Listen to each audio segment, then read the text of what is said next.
Welcome to the Private Practice Podcast. I'm your host, Dr. Brooklyn Storm, here to help you unlock the mind, business, and spirit of your private practice success.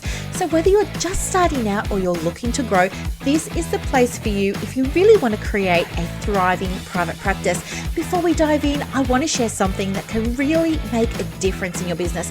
Imagine having an expert in your pocket, someone available on demand whenever you need guidance. Well, that's exactly what my new program, Practice Momentum, offers. With over 30 years of experience at your fingertips, you can now get the support you need whenever you need it. Curious? Head over to brooklynstorm.com to learn more. Hey there, and welcome to another episode of the podcast. Thank you so much for joining me. Today, I just want to give you like a little bit of behind the scenes so you can perhaps hear what's happening, in real life, so to speak. Not that I don't share real life, because you know that I do, but what I mean by behind the scenes is like stuff that isn't really out there at the moment. Why did I even explain that? I know that you know that. Okay. Here's the thing. At the moment with my business, that goal that I had, I will do a whole other episode on that. It was such a learning experience, and I can't wait to share it with you. For those who've been listening for a while, you know what I'm talking about. It's the 45-day goal that I had. I've now decided that I'm going to try and take the same goal and see if I can squish it into 30 days.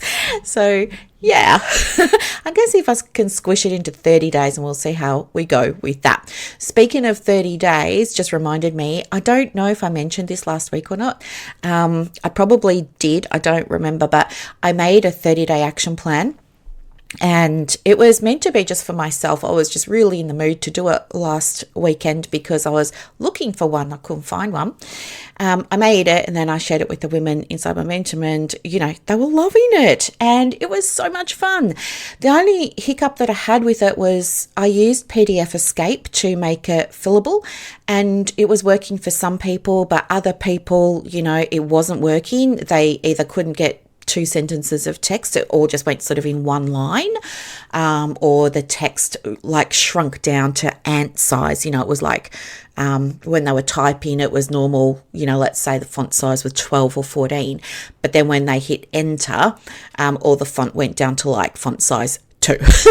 So yeah, PDF Escape, not my friend. So anyway, I need to figure out an option around that, but at the moment I've just given them all access to the template in Canva, so they can just go and do that. But so I was talking to one of them during the week, and I realized that, oh my gosh, like I have this other sort of project going on in the background and in my personal life, and I thought to myself, well, maybe I should do a 30-day plan around that project. So anyway, I'm loving the 30-day plan. And then anyway, we had on Thursday last week, we had the planning workshop. So these happen like maybe every 2 or 3 months. So if it's getting noisy here, it's just decided to start hailing for some reason. When I started the podcast, it was all sunshine and rainbows, and I'm 2 minutes in, not even. And yeah, the heavens have just opened up for some reason. It's still blue skies and sunshine though. It's weird. You know how you get those days sometimes? It's weird. Anywho, and so we were having the planning workshop, and it was so great because it was wonderful to hear where everybody's at and how they're going with their plans and all of this, and they all left knowing exactly what they've got to focus on. Nobody's feeling overwhelmed, and it's just so good. And I really think that the overwhelm's such a big thing, right? Because my take on overwhelm, and let me know if you agree or not, but my take on overwhelm is I think it happens when you don't know what to do, right? And you're asking for advice, opinions, ideas, and you're getting all this conflicting information, and you just kind of go into paralysis. You just kind of freeze, and then you're stuck. I think that's kind of what happens. It's you just don't know what to do. And it's because you're not getting advice usually from, I don't know, that I want to say like the right people, but you know what I mean? If it was from somebody that you trusted, you'd probably feel a lot more confident doing it and taking action. But because you're getting all these ideas from all these different people in all these different places, and it's all conflicting, I think then what happens is, you get stuck. You don't take action. So I think that's the first thing. So it's the not knowing what to do. But I think the other contributor is you know what needs to be done, but you just don't know how to do it. And what this looks like is, like, for example, let's say you need more clients. And the guidance is, well, you just need to put yourself out there. And you're like, okay, well, I've got a website. I've got a freebie on it. I'm posting on social media every day. So, like, I'm not sure what else am I meant to be doing over here. And the thing is that you're doing those things and you think that they're okay. But somebody who knows how to do them looks at them and says, no, you're missing this, you're missing that, you're missing this, you're missing that. So I think it's like you're doing what you know, but you don't know how to do it well. And so that kind of leads me into this next little thing. So, I've spoken about the podcast, we've spoken about this on the podcast, but it's the whole idea of the Dunning-Kruger effect. Dunning-Kruger effect simply means that you get a little bit of information about something and you feel, great. You feel so great. You feel on top of the world. You feel really, really confident. And without even sort of realizing it, or maybe with realizing it, you sort of behave in a very confident way. Yeah.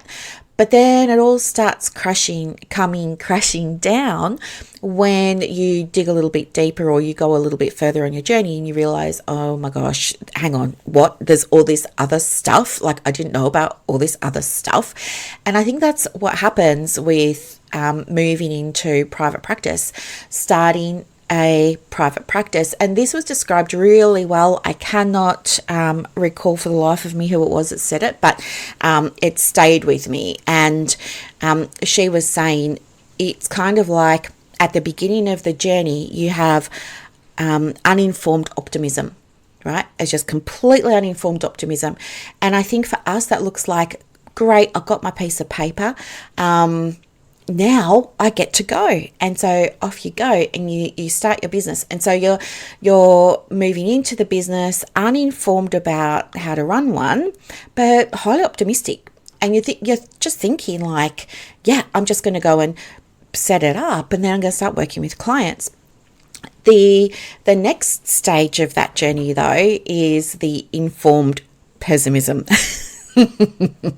And that's when you realize, oh, okay, this isn't working. And then you start trying to look at why isn't it working? And there are all these different reasons about why it may not be working. Is it that there's no strategy? Is it that it's an issue with policies and processes and procedures? Is it that, we've got issues around managing finances? Is it we've got issues around imposter syndrome? Or is it concerns around marketing and things like that? And so we start like becoming aware. And then, we land on one of those and we say, well, it must be my marketing. I'm not getting enough people inquiring. So I need to figure this out. And you become aware about, the importance of marketing and what it is and all that kind of stuff. And so then you try it. Let's say you try posting on social media and you keep trying and you keep trying and you keep trying. You show up and you're there and you're doing everything. But guess what? You're still not getting any inquiries. So now you're kind of in the valley, if you like. You're in the valley.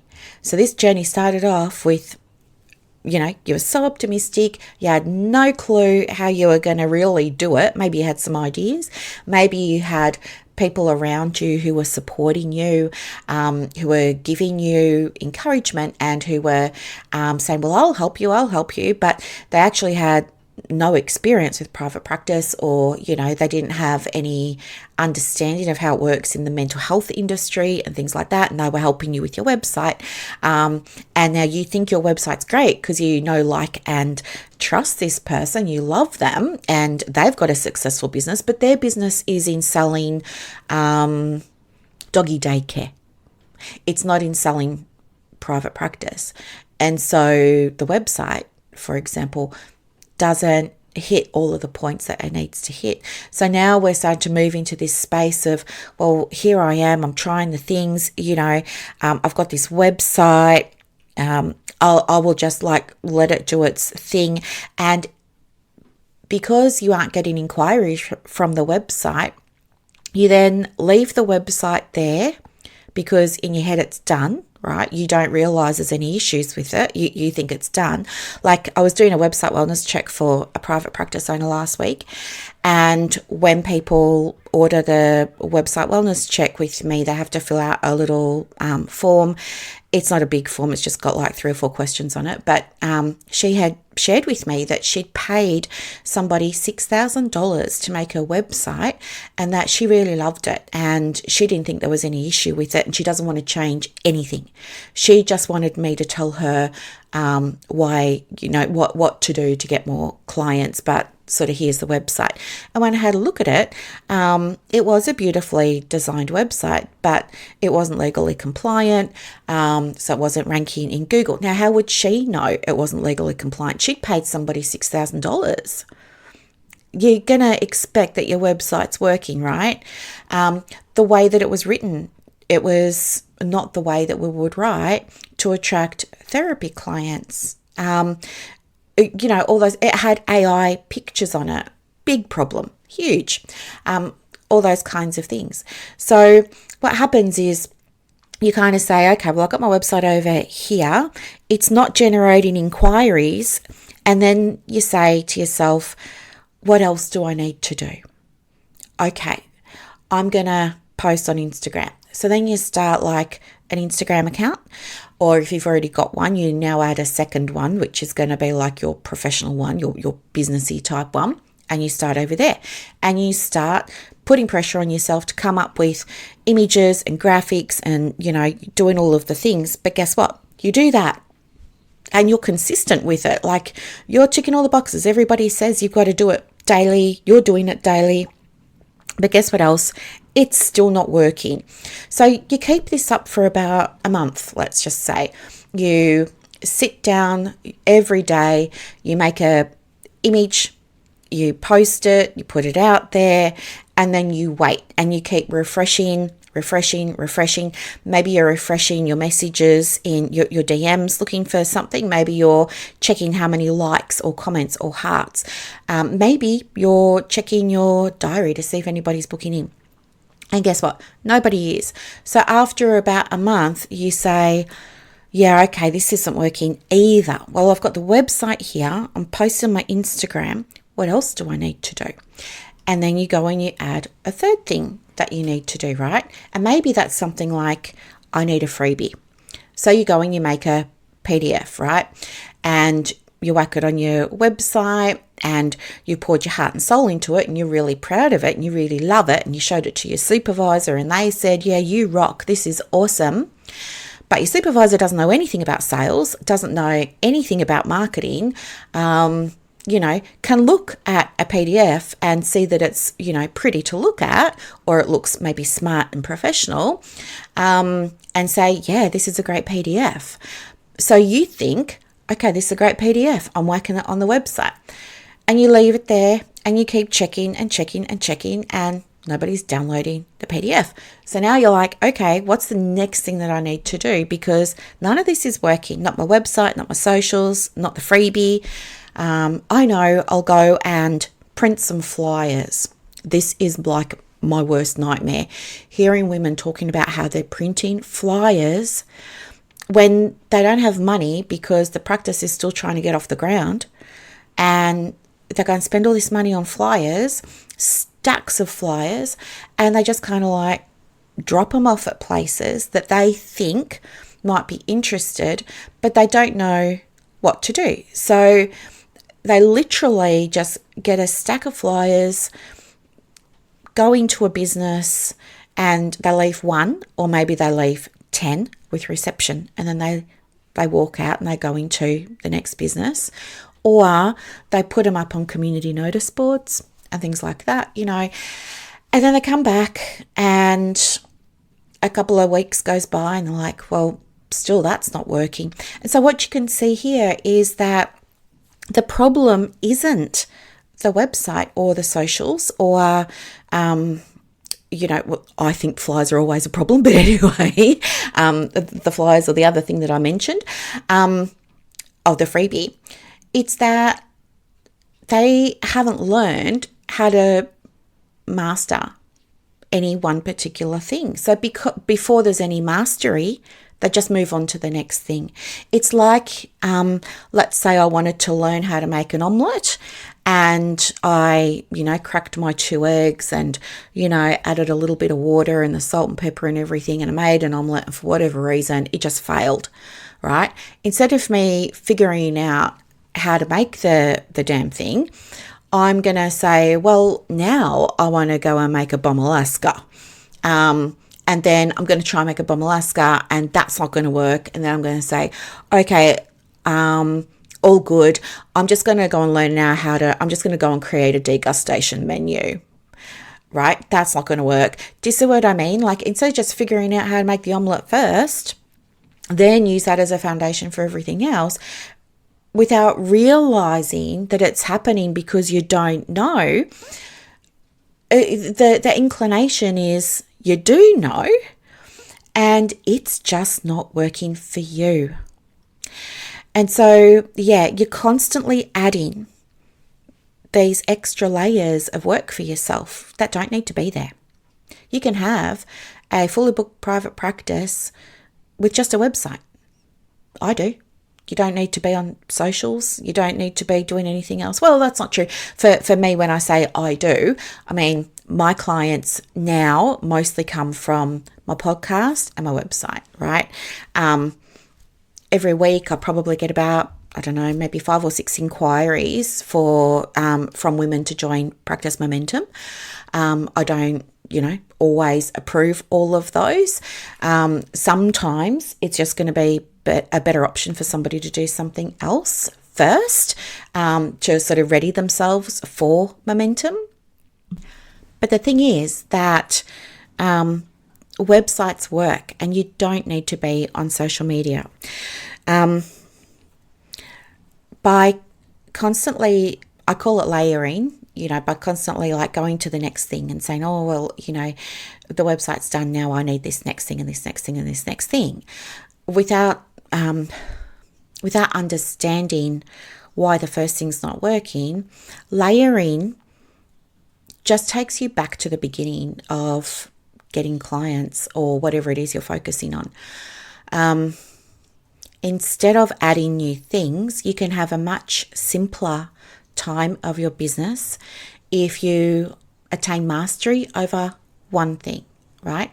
And I'm sharing this with you because I went on the same journey. I was going to say mistake. It's not a mistake. It's a journey that you go on. And how would you know differently if nobody told you, which is why I'm telling you.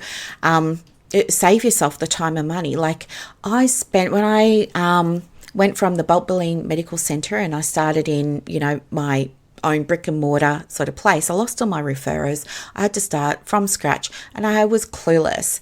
I did have a website, but looking back now, it was so like, oh my gosh, if I looked at it now, I'd cringe. Like I loved it because it was nice to look at. Like it was the trending colors of the day. It was the yellow, gray and white. Remember when that was a thing, 10 years ago.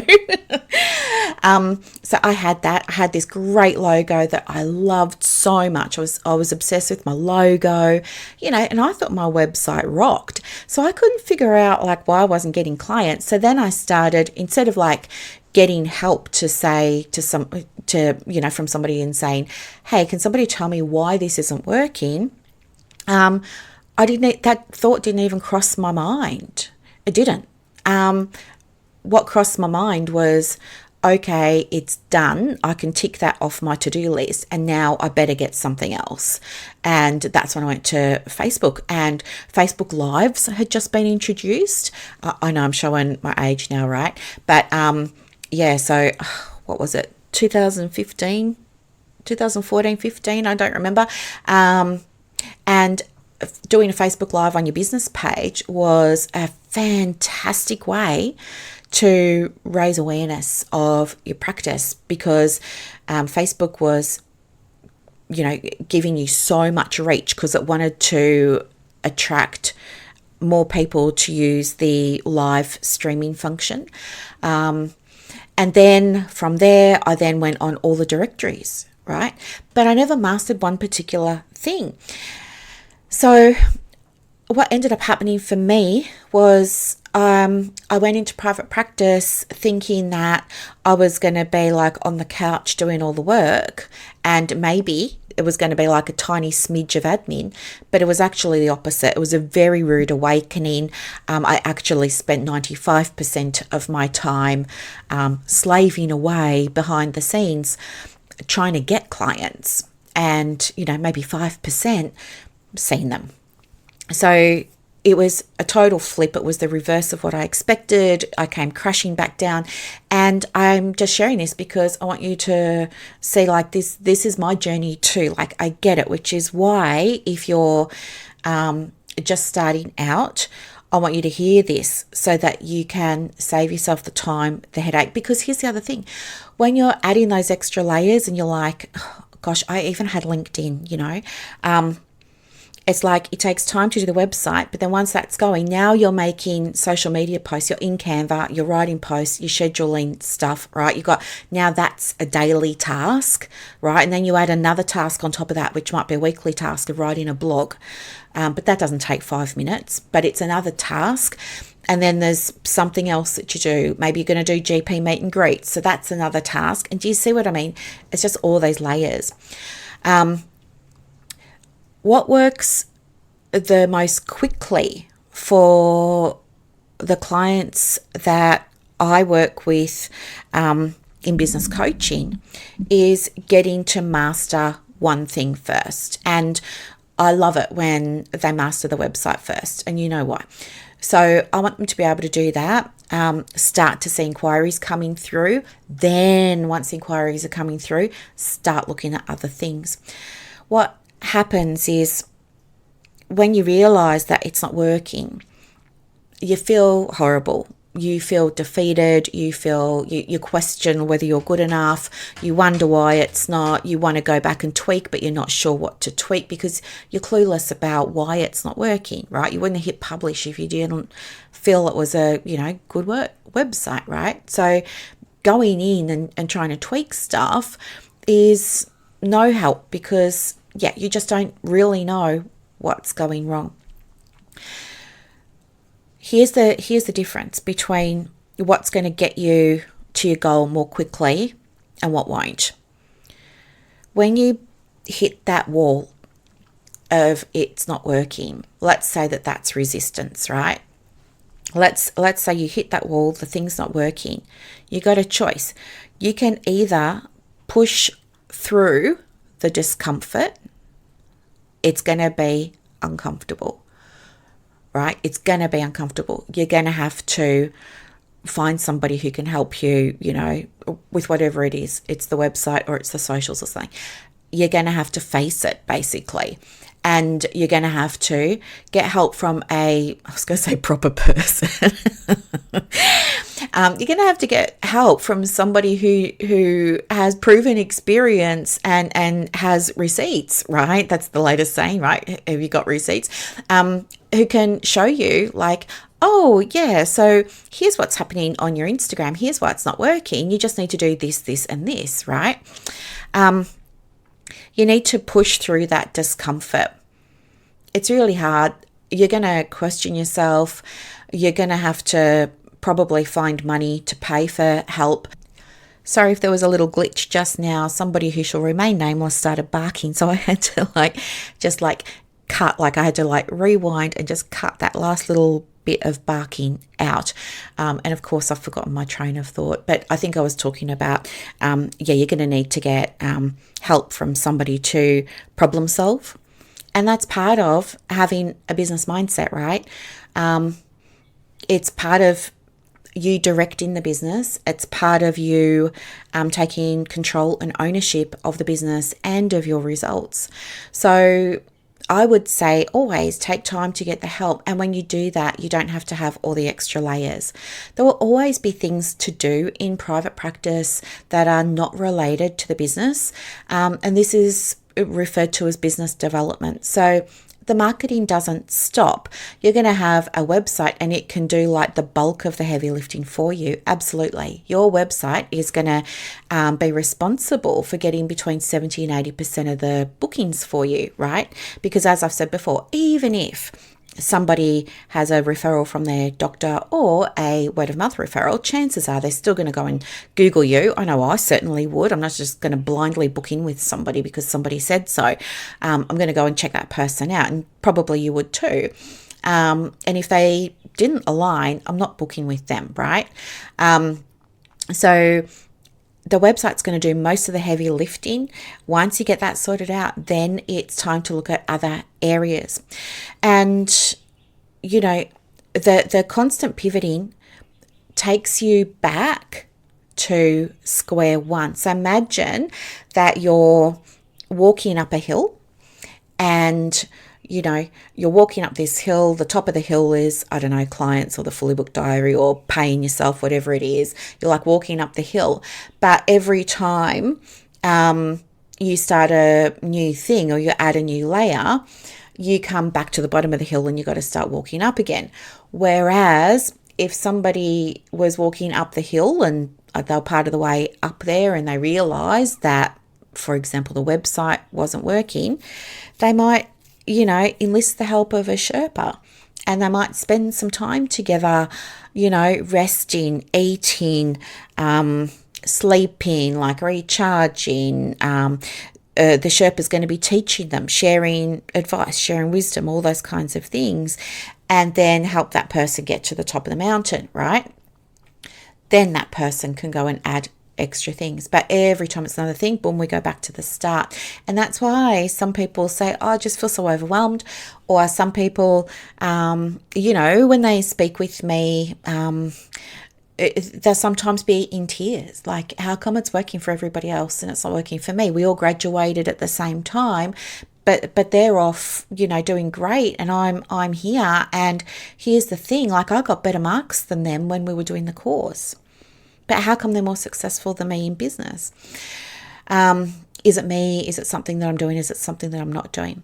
So, yeah, the guidance here today is it's about mastery, and it's about saying, okay, if it's not working, why isn't it working? And you probably won't know, right? I had no clue why my website back in the day wasn't working. I looked at it and I loved it. I was asking my team, so I had subcontractors working for me at the time and contractors, and I was showing them the website. They all loved it. Like, none of us could figure out why it wasn't working. I shared the link in a couple of Facebook groups that I was in. Everybody said it's a great website. So I had no idea, but I never asked somebody who, knew. Do you know what I mean? And that was my journey. But I didn't know that there were people who knew. I'm not just saying this about websites, it's about for everything as well. Like, I really messed up freebies, like I didn't even know you needed a flippin' freebie. I didn't. Nobody ever explained to me the rationale. Nobody ever explained to me how it works. No one ever explained what to do, the setup that was involved, all of those kinds of things. And so for the longest time, I had this freebie on my website. Wasn't getting downloaded, but I liked it. I was pretty proud of it. And again, I had shared it with my team. I had shared it in the Facebook groups. People were saying it was great. But I didn't realize there's a whole thing around it. I didn't realize you just don't know what you don't know. And it doesn't occur to you to ask because you don't know what you don't know, right? Which is why we've got this podcast, so you do know. But just in case you're wondering, like, if you're somebody who's got the freebie on your website and it's not getting downloaded, I'll just give you a crash course in freebies right now. So the idea of a freebie is when you're in marketing speak, right? You've probably heard of a funnel. So just imagine in your mind's eye a, drawing of a funnel that you would use to funnel cooking ingredients, right? It's exactly the same as that. It's got a little spout at the bottom, right? Put 2 horizontal lines across it so that it's divided equally into thirds. Now, the very top section, the wide section, the mouth of your funnel, that's called top of funnel. That is where most of your audience sit. Top of funnel is people who maybe they're not problem aware. Maybe they don't realize they have trauma. Maybe they don't realize they have ADD. They're not really problem aware. They've got some ideas about things, but they're not really aware of the problem, which means they're also not really aware of the solution. So we need a way of reaching those people so that anybody who's in our top of funnel who has, for example, the trauma or the ADD can see that they do, and then they move into middle of funnel, right? So middle of funnel is when people are aware that they've got maybe a problem. Maybe they're very aware actually that they have anxiety or something like that. And, they're just perhaps aware also of needing some support, needing some help, needing some guidance, all those kinds of things. And so for those people, we create the freebie. It's a step for them to be able to deepen their awareness. It's also a step for them to be able to increase their awareness around your business, your practice, the way that you can help them, the type of supports that you provide, all of those kinds of things. Now, with the freebie, because they're problem aware, they download the freebie, and then we do things sort of behind the scenes to continue to deepen their awareness. And that's where things like your email marketing comes in. So we're in the middle part of the funnel now. And then some of those people are going to move to what's called the bottom of the funnel. So it's like the spout. And that spout goes into your diary. So in the bottom of funnel, we've now got people who are aware of the problem, who are aware of you, how you help, how you work, and they're now getting ready to take action. And so this is why we have the inquiry call or the discovery call. It's for those people. So you get on your inquiry call or discovery call, and where it's ethical and indicated and within your scope of practice and all the terms and conditions, you then book them in, right? And so they kind of imagine, they're kind of like dropping down out of your little spout now, and they're dropping into your diary for Monday at 11, okay, for an initial consultation. So that's in very basic terms. It's a lot more detailed than that, but that's how it works, right? So top of funnel, middle of funnel, bottom of funnel, then they become clients. So I didn't understand about any of that. And maybe this is new for you as well. But I didn't understand about any of that. And so when I made my freebie, I just put it together in Canva. I really liked it. I was very proud of it. And I whacked it on my website. I didn't have any email marketing. I didn't, understand that the whole point of it was to deepen awareness or anything like that. So I had just it was a very general freebie. So if there was another little glitch there, somebody started barking again. Okay. And it just never got downloaded because it was not doing any of the things that it needed to do. And, eventually, of course, a couple of people just randomly downloaded it, but nothing ever happened. They didn't become clients. They didn't book inquiry calls from it, nothing. I didn't even have, basic things like an opt-in form for it, nothing. I literally just put it up on a website. I was like, here, grab this, it's a free gift, all of this. I had no idea what I was doing. How did we get onto funnels? Oh, yeah. This is why. Passive income. Okay, so one of the pivots that we make in business in private practice as therapists, when things aren't working out sometimes, is we say, well, I've done all these things. I'm doing my socials, the website, the flyers, the meetings, all of this. So I'm just going to trust. I'm just going to trust that they'll work out. I'm just going to trust I've put my cake in the oven and it's going to need 45 minutes on 180 to bake. While it's baking, I'm just going to start passive income. And they'll go and start passive income. And a very popular thing is, Etsy. And yeah, it's a whole thing, right? So again, I'm just going to say, like, if you've been in my world for a little while, I had an Etsy store in the past. The store was closed. And then anyway, I realized sort of when I was going through that whole, process of it closing down and stuff like that, I was looking at all the numbers and doing all the tracking and stuff like that. And I was like, oh my gosh, this store has actually been bringing in like between 500 and 1,000 a month, mostly passive income, right? I always say passive-ish because I don't believe anything's ever 100% passive. You got to get clear on your expectations. You can put something on Etsy, but you're always going to have to do things like, I don't know, somebody might have a question about it and you got to answer that question. So there's like some customer service there, or somebody might buy it and not know, like, where's my download link? And so you got to, like, do you know what I mean? It's time. And there's shop management that you've got to do, all of that. So it's I would say mostly passive income. And there are other private practice owners that also have an Etsy shop. And when I was doing mine, I was sharing a lot about it, and people were saying, oh, I'm going to go and start one. And they started their own shops, and they said to me, can you go and have a look at my shop? Can I share my shop in your community? Blah, blah, blah. I was like, yeah, absolutely.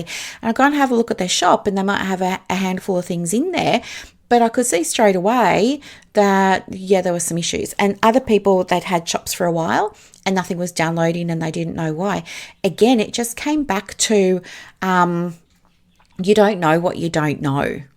And anyway, I would say if you're thinking of doing passive income because you're waiting for the cake to bake, I would say don't.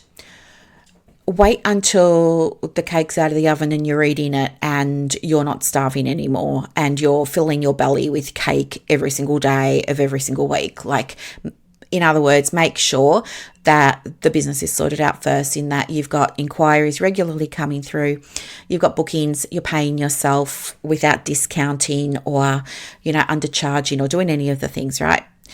In other words, make sure the business is stable first.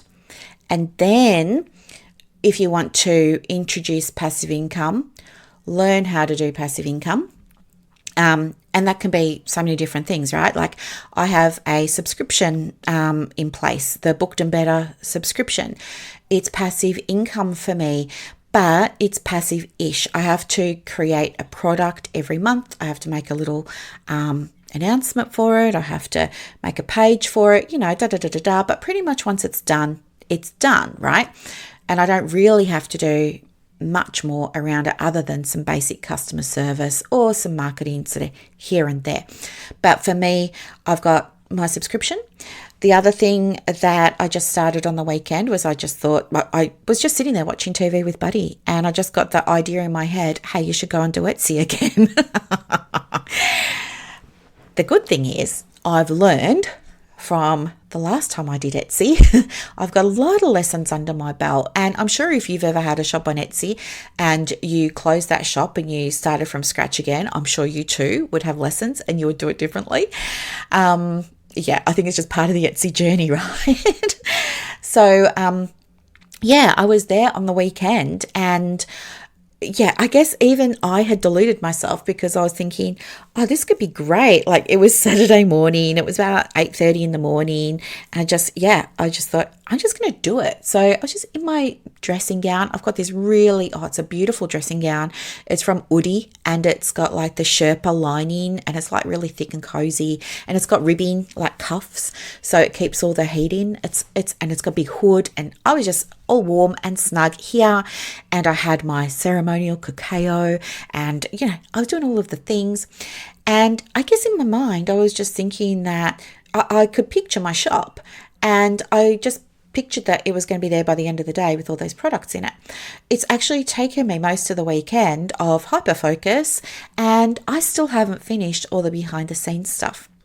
What I did this time, though, that I didn't do last time, was I was anticipating that some of the women in Momentum might be interested in having their own Etsy store. And so I've just been in a Google Doc, I've just been in order typing out what I was doing. Like, I was just like, okay, day one, here's a list, literally in the order that I did it, of all of the things that I did. And then yesterday, on Sunday, I was saying, okay, here's what I did, and here's the order that I did it in, and I was surprised at how long some of these tasks actually took.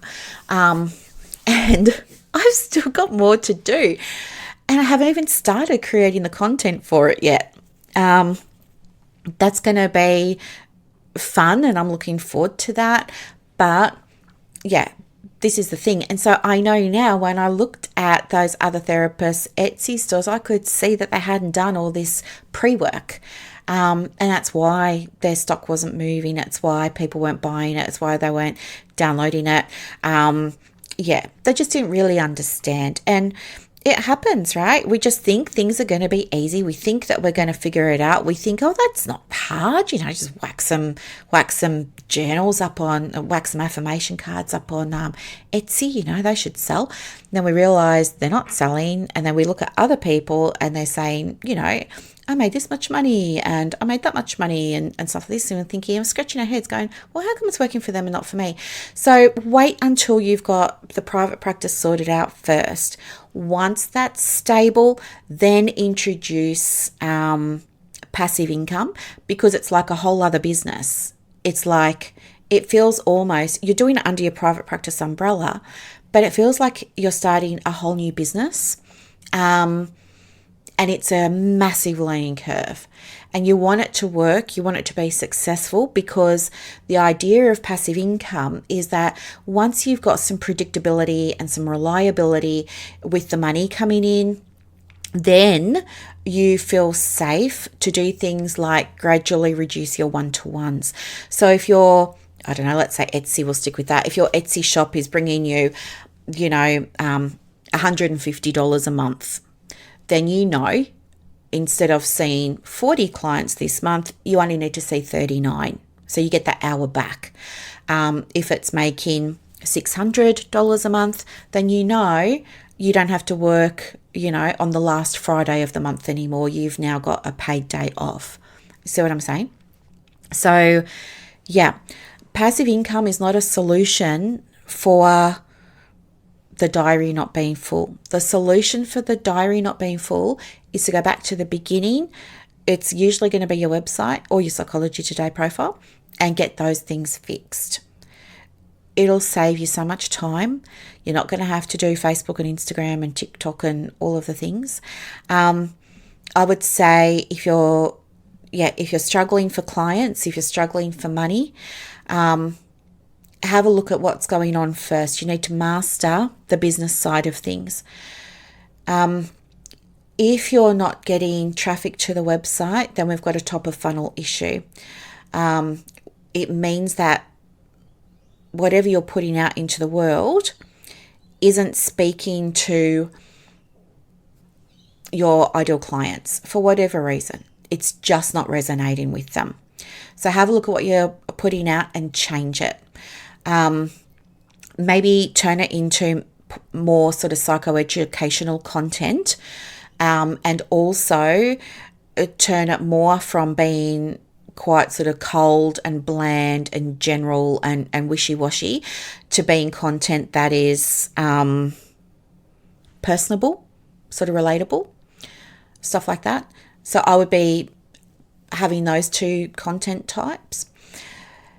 That will fix your top of funnel, right? Because there's no point having discovery calls if there's nobody coming to the website, right? So then with the middle of funnel, that's your freebie. So go and have a look at your freebie. If that's not getting downloaded, sort it out. If it is getting downloaded, but there's no email marketing, get it sorted out. If you have the email marketing set up, but it's not converting, get it sorted out. You've either got an issue with your subject lines or you've got an issue with the content. Do you know what I mean? Those emails and those freebies should be leading people to want to take that next step of either having an inquiry call with you or booking. So if you're getting traffic, if they're getting your free thing, if they're responding to the emails and they're now starting to book in those inquiry calls, but they're not dropping from the bottom of the spout into your, Xander diary or your Haloxy diary, then we've got a problem with how you're doing the inquiry calls. And so you need to fix the bottom of your funnel. So they're the three sort of areas that you want to be working on if you need to be getting clients. You don't need to be adding more things. Figure out why the first thing isn't working, refine it, and then move forward. Okay? One thing at a time, refining it so that then you've got the space and the bandwidth to move forward and bring in the new thing. Otherwise, you're going to be having 10 balls in the air and you're going to drop every single one of them because you don't know how to juggle, right? None of them are working, and you're just like adding ball number 11 now and ball number 12 now and things like that, and it's still not going to work. You're going to put yourself on a fast track to burnout. You're going to feel very overwhelmed. You're going to feel like, I'm working so hard, I work so late, I work on my weekends, it's not paying off, why isn't it working? It's not because you're not doing enough. It's never because you're not doing enough. It's because the things that you're doing aren't being done the way that they need to be. And that's happening because you just don't know. And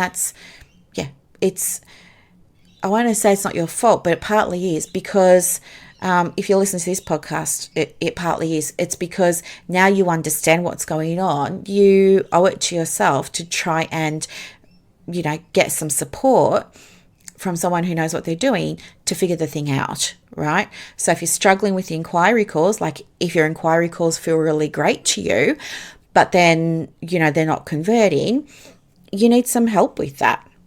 Do you know what I mean? Anyway, so that's what I wanted to share with you today.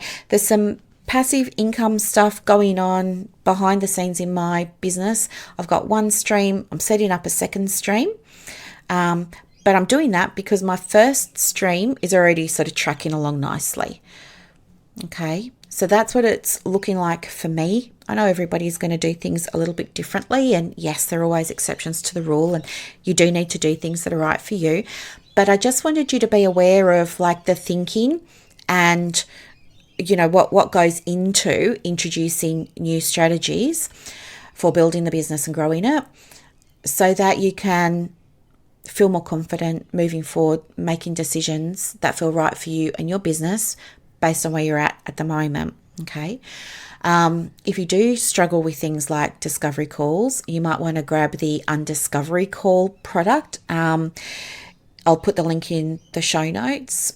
If you're struggling with getting the freebie downloaded, you might want to grab the Booked at First Sight product that will help you learn how to make an app that will absolutely get downloaded. Somebody was in Momentum was saying this morning that, she had somebody download the app over the weekend and they've gone and actually booked a session through the app and she doesn't know this person. So it works, right? All those kinds of things. If it's a website issue and you can go into your dashboard or your Google Analytics and you see the traffic probably isn't so great or that you have a high bounce rate and things like that, then you might want to book a website wellness check. Those kinds of things can be really, really helpful for you because, we want to increase the bookings and the money coming through for you. If those things are working out and you're considering passive income and you're not quite sure what that might look like for you, there are so many different options for passive income. It doesn't have to be Etsy or a subscription or a membership or a course. There are so many different ways and you just want to unpack it. Let me know. I'll put a link in the show notes. You can have a 15-minute call with me and I'm more than happy to help you figure out a model or two that might work really well for what the goal is for introducing it in the first place. So I hope this was useful. I will do an episode on, the lessons I learned from my first Etsy store, and then we can kind of go from there if you like. All right, my lovelies, have a beautiful day and talk soon. Bye. And that's a wrap for this episode of the Private Practice Podcast. So as you reflect on today's insights, imagine creating real success in your private practice without going down rabbit holes or exhausting yourself with business activities that don't move the needle. With Practice Momentum, you have push of a button help available on demand. It's like having an expert in your pocket ready to guide you whenever you need it. Visit brooklynstorm.com to discover how Practice Momentum can transform your approach to building a thriving practice. I'm Dr. Brooklyn Storm, and I'll see you next time as we continue exploring the mind, business, and spirit of private practice success.